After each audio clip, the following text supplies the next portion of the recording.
Bonjour à toutes et à tous et bienvenue dans ce numéro spécial d'Actuel consacré au cinéma. De Hollywood à la croisette, actrices, productrices, réalisatrices dénoncent les discriminations dont elles font l'objet. Quelle est la place des femmes dans le 7e art? Nous avons posé la question à des artistes français, mais également à Los Angeles. Et pour commencer, quelques données chiffrées. 69 montées des marches pour une seule Palme d'Or féminine.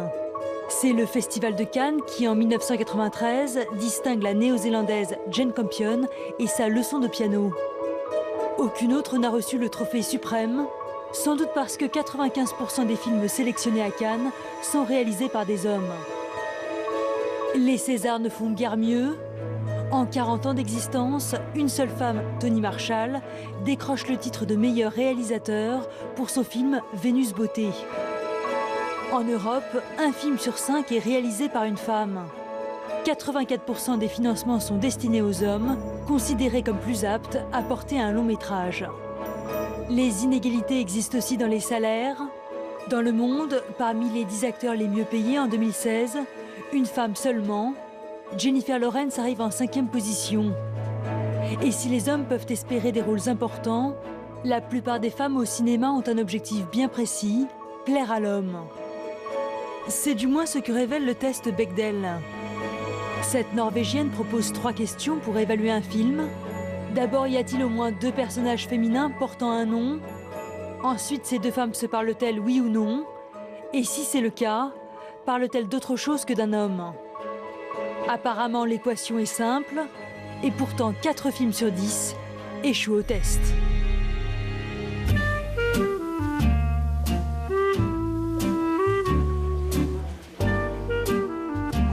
Nous sommes à présent au rendez-vous du cinéma français à Paris, organisé par Unifrance pour promouvoir les films de l'Hexagone à l'étranger. Je vous propose d'aller à la rencontre des artistes qui participent à cet événement pour les interroger sur le sexisme dans le 7e art et les stéréotypes persistants dans le milieu.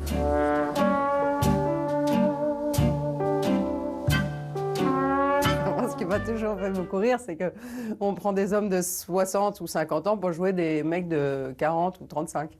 Donc effectivement, oui, la palette de rôles qu'on leur offre est plus grande, c'est évident. Je parle souvent avec mes consoeurs, mes collègues, les femmes. Et déjà, elles sont, comme dans la société civile, beaucoup moins payées que les hommes.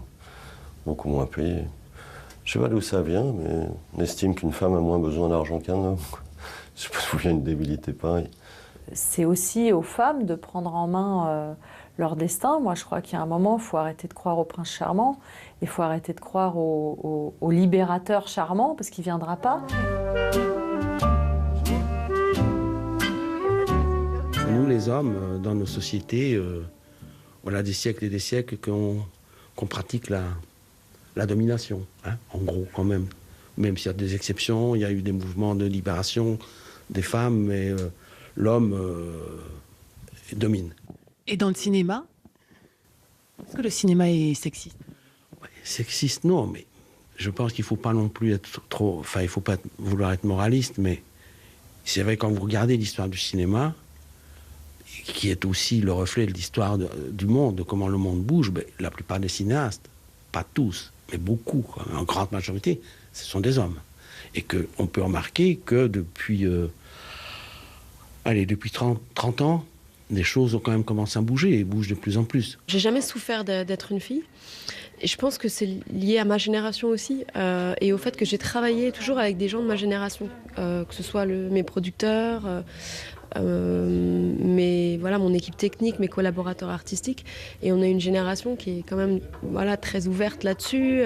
Ce que j'ai surtout remarqué, c'est que dans les endroits de pouvoir importants, à des hauts postes, dans plein de catégories professionnelles, c'était surtout des hommes. Je pense notamment, par exemple, aux endroits de sélection. C'est intéressant de se rendre compte qu'à Cannes, par exemple, tous les sélectionneurs des différentes catégories de films à Cannes, que ce soit la semaine de la critique, la quinzaine ou l'officiel, sont des hommes, quoi.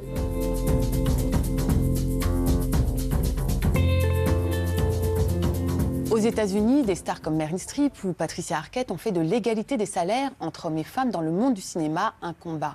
La lutte contre le machisme n'y est plus un tabou. Regardez ce reportage de nos correspondants à Los Angeles. People united will Elles sont venues en masse dans les rues de Los Angeles pour dénoncer le sexisme latent de la société américaine. Dans le cortège, beaucoup de femmes, actrices, scénaristes ou réalisatrices à Hollywood, comme Christina.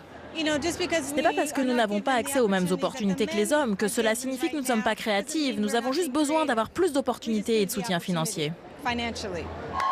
Car dans l'industrie du cinéma américain, les femmes ne représentent que 17% de la main-d'œuvre créative.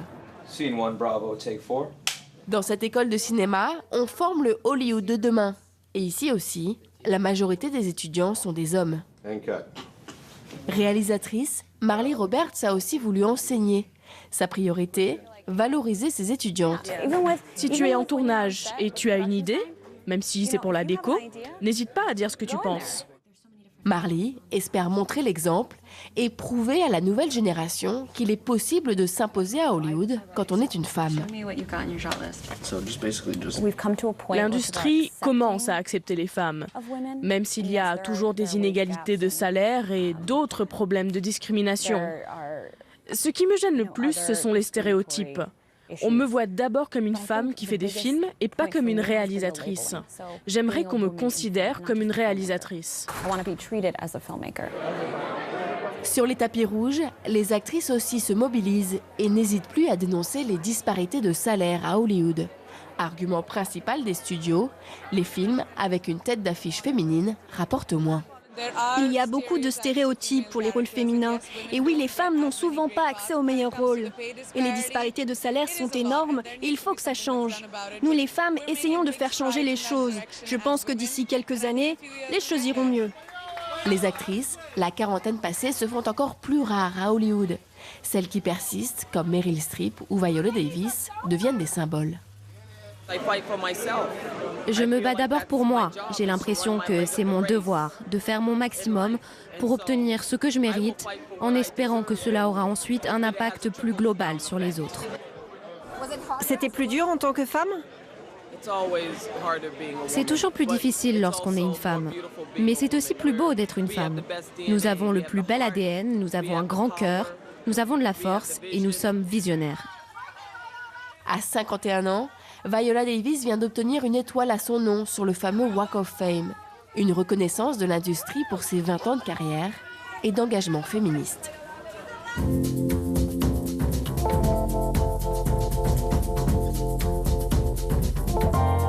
La France serait-elle en retard par rapport aux États-Unis sur les questions d'égalité hommes-femmes dans le monde du cinéma ? Elisabeth Giordano, bonjour. Merci beaucoup d'être avec nous et d'avoir accepté de nous répondre malgré une voix que vous retrouvez à peine. Alors, est-ce que le thème du sexisme dans le 7e art est quelque chose dont on débat en France ? Oui, moi je crois que s'il y a un pays qui sait très très bien traiter l'égalité homme-femme au cinéma, c'est bien la France. On est le seul pays au monde où il y a autant de réalisatrices. On est à 25% de femmes réalisatrices par rapport à 3% aux États-Unis. Donc je crois que même si bien sûr il n'y a pas autant de réalisatrices que de réalisateurs, on n'est pas encore à égalité. Je trouve que quand même, on a des choses à dire au monde et les Américains, les Anglais, les Européens viennent souvent se renseigner pour comprendre pourquoi il y a autant de femmes réalisatrices en France. Alors pourquoi justement ? Est-ce qu'il existe un dispositif, des mesures incitatives ?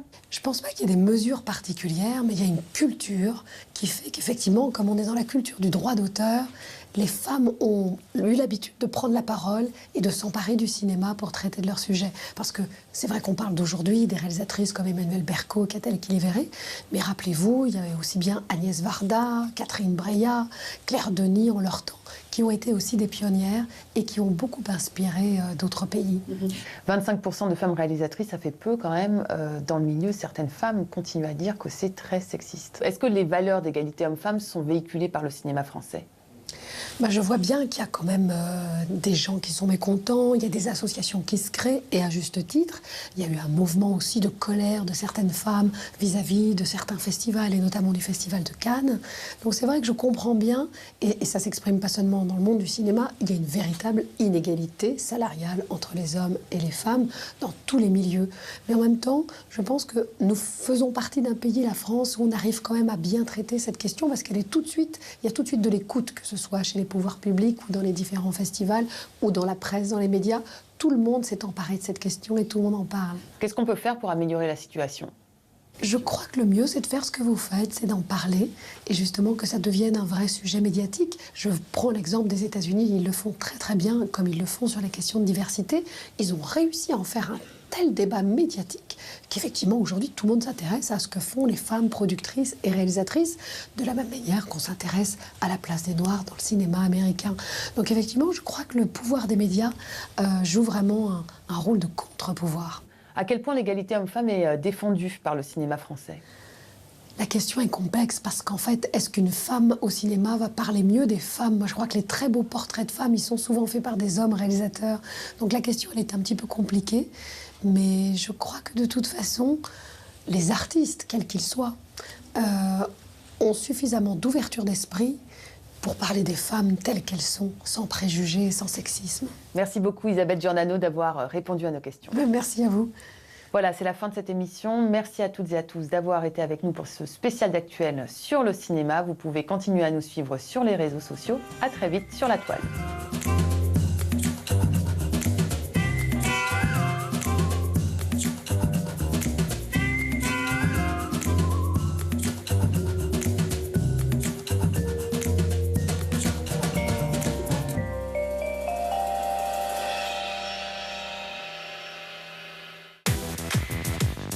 Le gros mot de l'écho, présenté par Myriam Mascarello.